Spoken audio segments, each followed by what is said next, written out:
할렐루야! 복된 하루가 시작되었습니다. 오늘 하루도 주님께서 여러분들과 동행하여 주시고 악으로부터 보호하여 주시며 그래야 여러분이 은혜와 평강 가운데 머무시기를 바랍니다.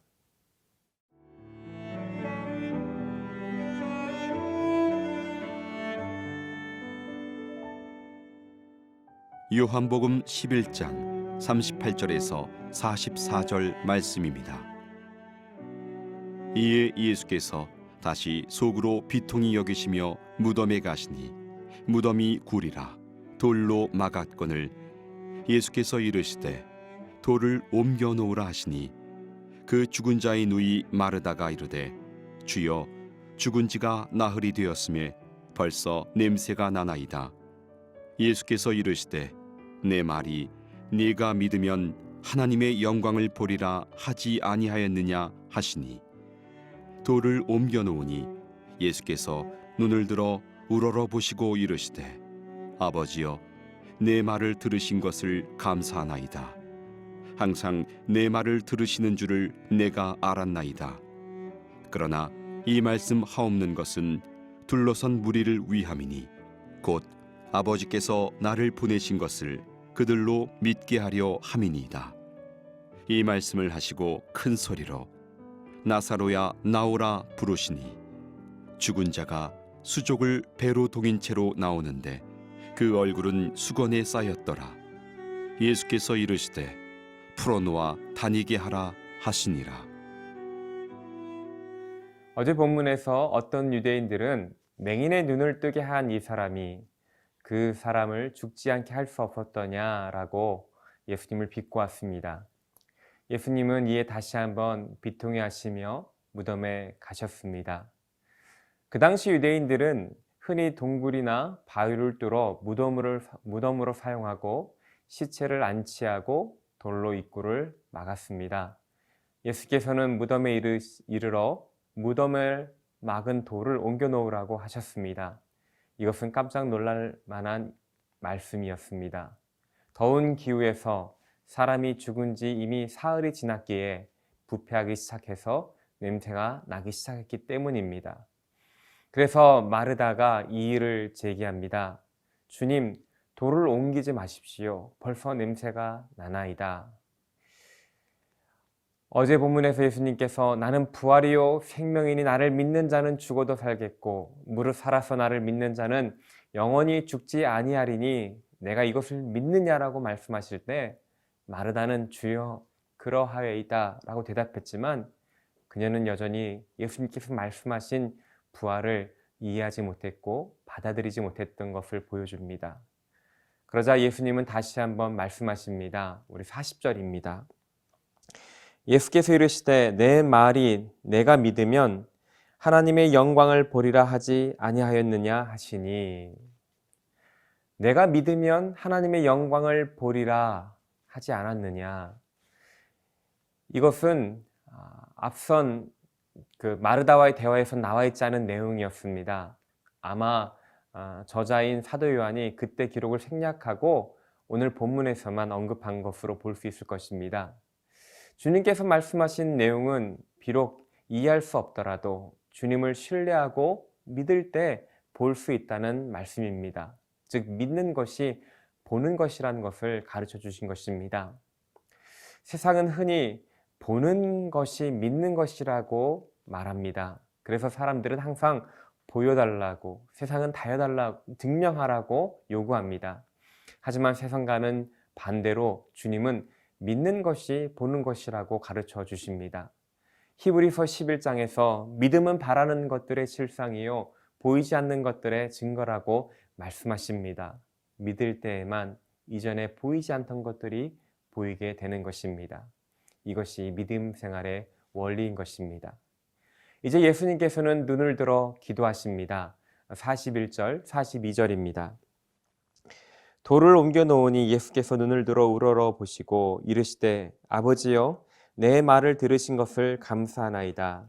항상 내 말을 들으시는 줄을 내가 알았나이다. 그러나 이 말씀 하옵는 것은 물러선 무리를 위함이니 곧 아버지께서 나를 보내신 것을 그들로 믿게 하려 함이니이다. 예수님의 기도를 살펴보면 하나님의 영광을 보게 되는 믿음의 원리를, 모범을 제시해주고 계십니다. 첫째로 예수님께서는 눈을 들어 우러러 보시고 하나님께 아버지여 라고 부르며 기도하고 계십니다. 예수님께서는 하나님 아버지와 친밀하고 인격적이며 개인적인 관계에서 간구하고 계신 것입니다.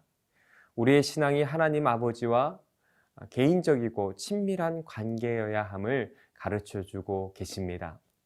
두 번째로 예수님은 내 말을 들으신 것을 감사하나이다라고 고백하고 있습니다.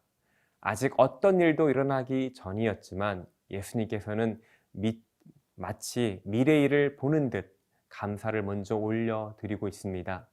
믿는 것이 보는 것이라는 것을 모범적으로 보여주고 계신 것입니다.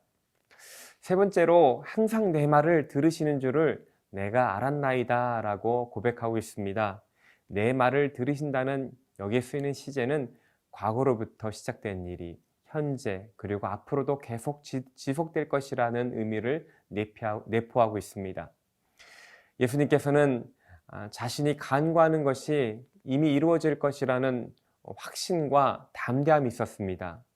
바로 요한일서 5장 14절에 보면 그를 향하여 우리가 가진 바 담대함은 이것이니 그의 뜻대로 무엇을 구하면 들으심이라 라고 하셨는데, 예수님은 모든 간구를 하나님 아버지의 뜻에 맞추어 아버지의 뜻에 따라 간구했기 때문에 응답하실 줄을 확신하셨던 것입니다. 마지막으로 예수님의 기도는 공개적이었습니다. 이렇게 공개적으로 기도하는 목적은 예수님께서 하나님이 보내신 메시아이심을 최종적으로 많은 사람들에게 보여주고 유대인들이 예수님을 믿게 하신 것이라고 말씀하고 계신 것입니다. 기도는 우리의 믿음을 고백하는 것입니다. 하나님의 뜻대로 우리가 공개적으로 기도할 때 하나님은 우리의 기도를 들으시고 역사하실 것이며 하나님의 영광을 나타내실 것입니다. 저와 여러분의 기도가 이러한 하나님의 영광을 나타내는 믿음의 통로가 되기를 바랍니다.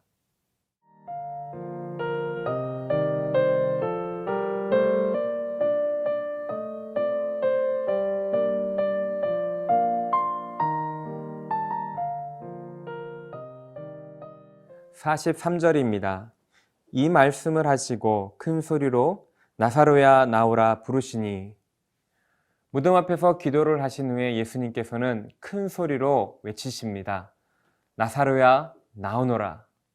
그러자 나사로는 손과 발이 배로 동여 있는 채로 얼굴이 수건이 가려진 채로 나왔습니다. 죽어서 썩어 냄새가 났던 상태까지 이르렀지만 나사로는 다시 살아난 것입니다.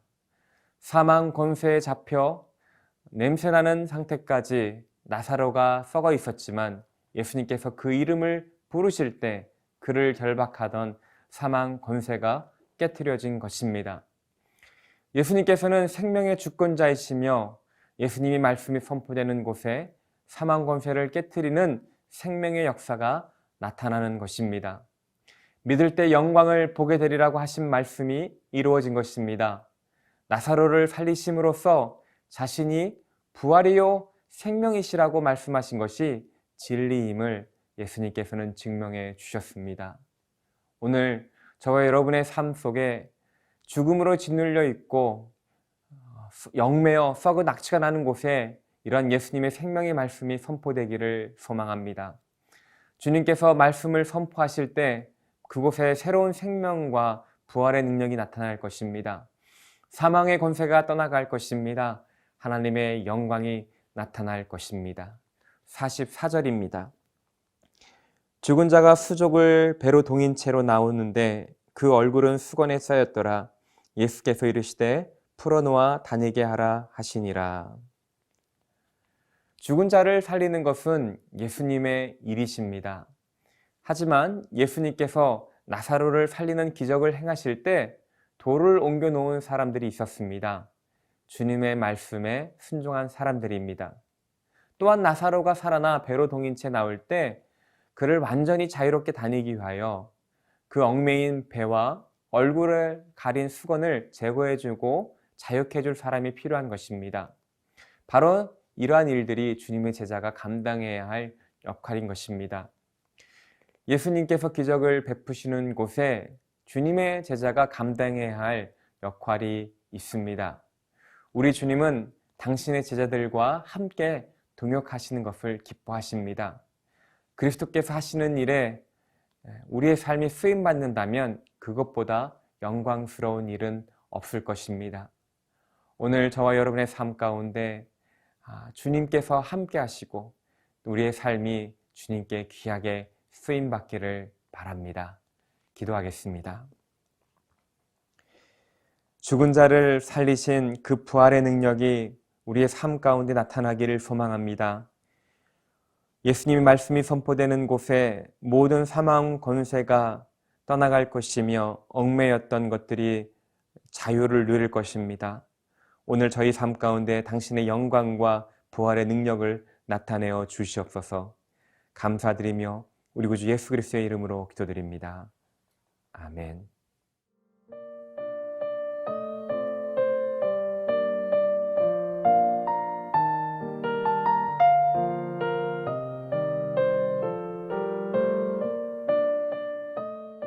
이 프로그램은 시청자 여러분의 소중한 후원으로 제작됩니다.